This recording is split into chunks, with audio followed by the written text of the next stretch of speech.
바른정당 장제원 대변인 전화 연결되어 있습니다. 안녕하십니까? 네, 안녕하세요. 대변인, 의원님이 할게요. 그냥 대변인 너무 기네요. 네, 의원님. 네, 큰일 났어요. 아니, 큰일 난 사람 붙잡고 왜 전화를 또 하시세요? 반 전 총장이 불출마 선언할 것에 대한 낌새는 바른정당 내에서는 어느 누구도 찾지 못하는 게 맞는 거죠. 예, 그렇습니다. 네. 근데 좀 이제 위태위태는 했죠. 이게 지지율이 좀 떨어지고 또 행보 자체가 조금 몸에 맞지 않는 옷을 입은 느낌은 좀 났잖아요. 그거는 맞는데 그렇기 때문에 더더욱 결국은 바른정당에 들어오는 것으로 교통정리가 되어가는 것으로 저는 알고 있었거든요. 맞습니다. 그죠? 예. 그런 얘기가 거의 다 됐고. 그러니까 김무성 대표께서 사실은 이제 반기문 총장 캠프의 핵심 관계자하고 설 전에 만났고 그 이후에 설 지나면서 두 번을 직접 만났거든요. 그래서 거의 바른정당으로 오시는 거를 저희는 사실상 기정사실화해서 생각을 했죠. 결정적인 이유는 뭐라고 보십니까? 물론 이제 복합적입니다. 근데 가장 결정타가 이게 아니었을까 하는 짐작하시는 거 있습니까? 그러니까 본인이 걸어온 길이 외교가로서 이렇게 걸어왔는데 딱 이게 정치인으로 뛰어드는 것이 뭐 자신에 대한 공격 이런 것들을 좀 못 이긴 것 같아요. 예. 특히 이명진 비대위원장이 이런 말을 했잖아요. 낙상 이런 말까지 했잖아요. 네네. 굉장히 모멸적이지 않겠습니까? 본인 입장에서는. 모멸적이라고 한 말은 아니시라고 하는데 실제 모멸적으로 받을 수밖에 없죠. 네. 그렇죠. 예. 예. 그런데 이제 이런 의혹 제기도 있긴 있습니다. 그러니까 새누리당 입장에서는 반기문 전 총장이 바른정당과 합쳐지면 결국은 힘의 균형이 확 무너져가지고 바른정당 쪽이 보수를 대표하는 정당이 될 테고 그러면 어떻게든 막고 싶었을 테고 그러다 보면 새누리당이 가지고 있던 여러 가지 카드를 써서 이렇게 뭐 압박도 하고 좋은 얘기도 했다가 우려되는 얘기도 했다가 이런 종합적인 압력도 큰 역할을 하지 않았을까. 그러니까 언론에 거론되는 거 아닌 물밑에서. 제가 볼 때는 이제 반기문 총장께서 이런 정치 공학적인 부분에까지 생각한 것 같지는 않고. 제 말은 쉽게 말해서 안 좋아. 당신 계속하면 이런 얘기는 없었을까요? 그러니까 그게 최후 통첩 이런 말씀이시죠? 예. 그런 게까지는 안 된 것 같고 어쨌든 본인이 보수 진영의 후보로 각인될 수밖에 없는 것이고 그렇다면 박근혜 정부의 책임과 조금은 거리가 있는 바른정당에 와서 그렇죠. 이쪽의 보수 진영의 대표적인 어떤 경선으로 가면 좋지 않겠냐는 어떤 그런 정도의 얘기는 오간 걸로 제가 알고 있습니다. 제 말은 새누리당 쪽에서 바른정당 가지마, 가면 안 좋아 이런 식의 강력한 어떤 우려라고 표현할게요, 그냥. 예. 그런 게 있지 않습니까? 새누리당 쪽에서 그런 얘기를 한들 사실은 거기에 새누리당을 지키고 있는 몇 분의 얘기고 사실은 초대선 의원님들도 반기문 총장이 바른정당으로 오실 경우에 대거 바른정당으로 오지 않겠느냐. 네네. 그런 것들 일반적으로 우리가 생각할 수 있는 일이 아니었습니까? 그래서 이제 충정권이 탈당한다는 얘기도 계속 있었고요. 예. 근데 제 말은 뭐냐면 그렇게 얼마나 새누리당이 큰 위기입니까? 위기니까 어떻게든 막아야 되는 거 아니겠어요? 거기까지는 말씀하셨, 아는 게 있긴 있으실 것 같은데. 말을 안 하시죠. 새누리당 쪽에서 어떤 얘기를 한들 그것이 반기문 총장한테 어떤 영향을 줬다고 생각하지 않고 다만 새누리당에서 마저 이명진 비대위원장이 모욕적인 발언을 한 부분은 굉장히 속상했을 것이고 하나의 어떤 이유로 작용되지 않았나고 예측해 보는 거죠. 비대위원장까지 나서서 공개적으로 그렇게 할 정도면 물밑에서도 얼마나 많은 작업이 있었겠느냐 하는 제 말은 이건데요. 예. 자, 그건 그거고요. 지나가 버렸고 이제 유승민 의원이 이런 말을 했어요.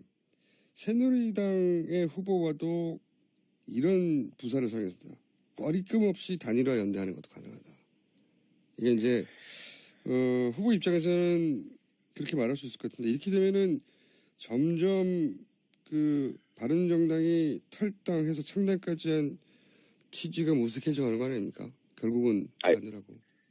근데 이제 새누리당이 반기문 총장 불출마 이후에 세 가지 기류가 있는 것 같아요. 세 가지요. 예. 첫째는 남경필, 유승민 의원을 믿고 그냥 저희들이 창당 정신을 살려서 쭉 가자. 왜 왕도가 있느냐라는 부분이 하나 있고 두 번째는 그래도 김무성 대표 같으신 분이 네. 이제 많은 준비를 해온 건 사실이거든요. 지역의 사무실까지 거의 지정해놓고 전국 경선을 할 준비를 했잖아요. 그러니까 짧은 시기 동안 시간이 얼마 안 남았는데 이런 준비된 후보를 내서 좀 더 치열하게 경선을 벌이는 게 좋지 않느냐라는 의견이 하나 있고 또 한 가지는 지금 비문지대에서 민주당의 비문 진영 그쪽에서도 문재인 대표는 위험하지 않느냐. 문재인 대표는 너무 어떤 그 안티 세력들이 너무 고착화되어 있다는 그런 걱정 때문에 김종인 대표를 비롯한 일부 비문 진영에서는 같이 할 수 없지 않느냐는 기류가 있거든요. 그렇다면 그분들과 함께 해야 되지 않느냐는 기류. 이 세 가지 기류가 지금 현재는 공존하고 있는 것 같아요. 바른정당 내에요. 네네. 쉽게 말하면은 남경필 유승민을 키우자 아니면은 김무성 불출마 선언했지만 차출해야 된다 지금 강제로. 그런 기류도 분명히 있습니다. 네, 그렇겠죠. 답답하니까. 예. 그리고 답답한 상황 맞죠. 네. 거의 이긴 줄 알았던 거를 지금 친박 비박의 싸움의 관점으로 본다면 2라운드를 친박이 이긴 거예요. 1라운드는 탄핵 국면에서 비박이 이겼지만 저는 그렇게 예상하는데. 그런가요? 지켜봐야죠.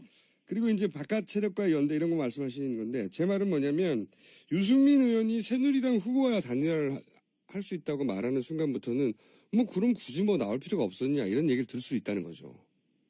그 부분은 걱정 안 하십니까?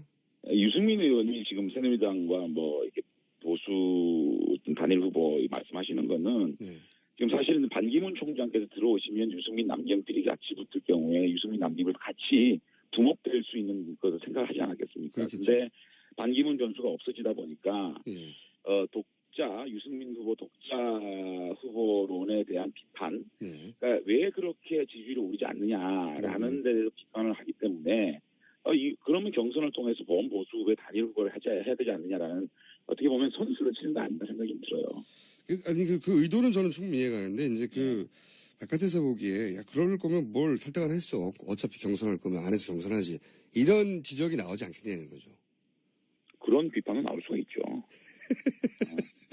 그렇게 쉽게 수긍하면은 아니 그럴 비판 나올 수 있죠. 근데 지금은 그러면은 제 말은 이어서 바로 바른정당의 지지율 상승을 막는 어차피 뭐 나중에 합쳐지거나 단일화할 텐데 뭐 굳이 따로 지지할 필요가 있어? 이게 이렇게 연결되지 않을까요? 물론 그런 부분들이 좀 걱정되는 부분인데 사실은 이제 그 조기 대선이 현실화되면 될수록 이게 새누리당은 사실은 황교안 총리 외에는 대안이 없는 것이고 황교안 총리 같은 경우는 지금 탄핵되기 전까지는 아무런 어떤 액션을 할 수가 없어요. 새누리당 같은 경우에는. 근데 바른정당은 그 안에서 공간이 최소한 한 달 이상은 여기서 대선 후보군에 여러 가지 논란을 일으키면서 오히려 바른정당 쪽에 시선이 모여질 수 있는 부분이 있거든요. 그 안에서 저희들이 대안을 찾아 나간다 그러면은 그 보수 진영의 경선의 대표성을 바른정당에 가질 수 있는 부분이거든요. 그러니까 시간이 가면 갈수록 바른정당 쪽에 더 관심이 모이면 새누리당 의원님도 이쪽에 더 관심을 가질 수밖에 없는 상황이니까요. 오히려 그런 것은 기회로 작용될 수 있는 거죠. 그거 저도 일리 있다고 생각합니다. 그동안 이제 반기문 전 총장이 이제 가려져 있었는데 이제는 이제 가림막이 사라지니까 보이기 시작했죠. 유승민도 대안이 되나 이렇게 계속 쳐다볼 공산이 커지죠. 그래서 그러니까 그 새누리당은 계속 경선도 안 하고 대선 준비를 안 하면서 일부 기득권을 지키겠다는 새누리당 지도부 또 진박들이 황교안 띄우기를 계속 하겠죠. 그런 혼란을 겪고 있는 거 하면 우리는 지금 차기 대선 구도를 만들어 나가는 상황이 되면 우리 국민들이 어느 쪽을 바라보겠는데 그렇다면 자연스럽게 새누리당의 초재선 의원님들이 이쪽을 바라볼 수밖에 없는 상황. 그게는 굉장한 기회가 될 수 있는 거죠. 저도 그런 가능성이 있다고 생각합니다. 근데 이제 새누리당도 사실은 정치 오래 한 선수들 아닙니까? 당연히. 그리고 적어도 이 바른정당에 있는 분들보다 물밑 작전을 훨씬 더 잘하는 분들인 걸로 저는 알고 있는데 자 제가 걱정하는 건 예를 들어서 말이죠. 황교안 그 권한대행이 갑자기 헌재 소장 임명 권한을 막판에 써버려요. 그래서 헌재 소장을 임명해야 하니 구인이 다시 될 때까지 헌재 판결은 내리면 안 된다는 뭐 정치적 압력과 여러 플레이를 하고 뭐 그냥 당하지는 않을 것이다. 이런 생각을 하지 않으십니까? 아니 근데 그거는 이제 황교안 총리가 진짜 대선에 꿈이 있을 때 그런 저런 생각들을 하지 않겠습니까? 그런데 이게 정치가 아무리 그렇지만 황교안 총리가 진짜 결심할까? 저는 아직까지 그 부분에 대해서는 저는 그렇지 않다고 보고 있거든요. 왜 그렇게 생각하십니까? 아니 이분이 진짜 나왔을 경우에 첫째는 보수 진영의 대선 전략에서도 굉장히 필패 후보예요. 나오는 순간 박근혜 대통령의 실패론, 그러니까 민주당 측, 야당 측에서 가장 프레임을 씌우기 좋은 후보예요. 박근혜 정부에 책임이 없느냐라고 나오면 우리 중도층에 있는 국민이 다 돌아서거든요. 이거는 지금 뭐 보수 진영에서 마음 기댈 곳이 없어서 황교안 총리 조금 모여있는 이걸 가지고 마치 다음 대선에 이것이 모일 것이라고 생각하는 자체가 굉장히 넌센스거든요. 만약에 진짜 그런 마음을 하고 있다면은 새누리당을 비롯한 그 마지막 남은 그 보수 분들이 이번 대선을 완전히 포기를 하고 마지막 남은 기득권을 우리가 잡고 있겠다. 그러면 이 진영 자체는 다 죽자는 거거든요. 같이 죽자는 거 아니에요. 어디 정치를 그렇게 합니까?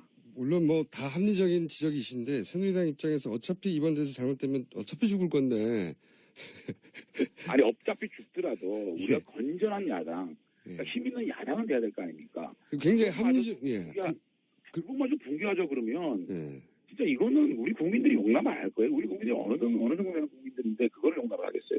그 굉장히 합리적인 지적이고 합리적인 판단이라면 그렇게 해야 될 텐데 지난 탄핵 국면에서 친박 진영이 그렇게 합리적으로 대응하던가요?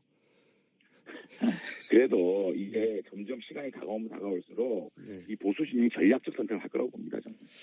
알겠습니다. 이제 결국은 보수 유권자들이 가늠해 주겠죠. 그렇죠. 네. 오늘은 여기까지만 짚어보고요. 어차피 서로 어떻게 될지 모르니까 간만 봤습니다. 그런데 앞으로 이제 자주 간볼 상황이 생길 것 같아요. 자주 연결하겠습니다. 열심히 하겠습니다. 네, 감사합니다. 예. 지금까지 바른정당의 장제원 대변인이었습니다. 거의 다 됐고. 그러니까 김무성 대표께서 사실은 이제 반기문 총장 캠프의 핵심 관계자하고 설 전에 만났고 그 이후에 설 지나면서 2번을 직접 만났거든요. 그래서 거의 바른정당으로 오시는 거를 저희는 사실상 기정사실화해서 생각을 했죠. 결정적인 이유는 뭐라고 보십니까? 물론 이제 복합적입니다. 근데 가장 결정타가 이게 아니었을까 하는 짐작하시는 거 있습니까? 그러니까 본인이 걸어온 길이 외교가로서 이렇게 걸어왔는데 딱 이게 정치인으로 뛰어드는 것이 뭐 자신에 대한 공격 이런 것들을 좀 못 이긴 것 같아요. 특히 이명진 비대위원장이 이런 말을 했잖아요. 낙상 이런 말까지 했잖아요. 굉장히 모멸적이지 않겠습니까? 본인 입장에서는. 모멸적이라고 한 말은 아니시라고 하는데 실제 뭐 모멸적으로 받을 수밖에 없죠. 네. 그렇죠. 그런데 이제 바른정당 장제원 대변인 전화 연결돼 있습니다. 안녕하십니까? 네, 안녕하세요. 대변인, 의원님이 할게요. 그냥 대변인 너무 기네요. 네, 의원님. 네, 큰일 났어요. 아니, 큰일 난 사람 붙잡고 왜 전화를 또 하시세요?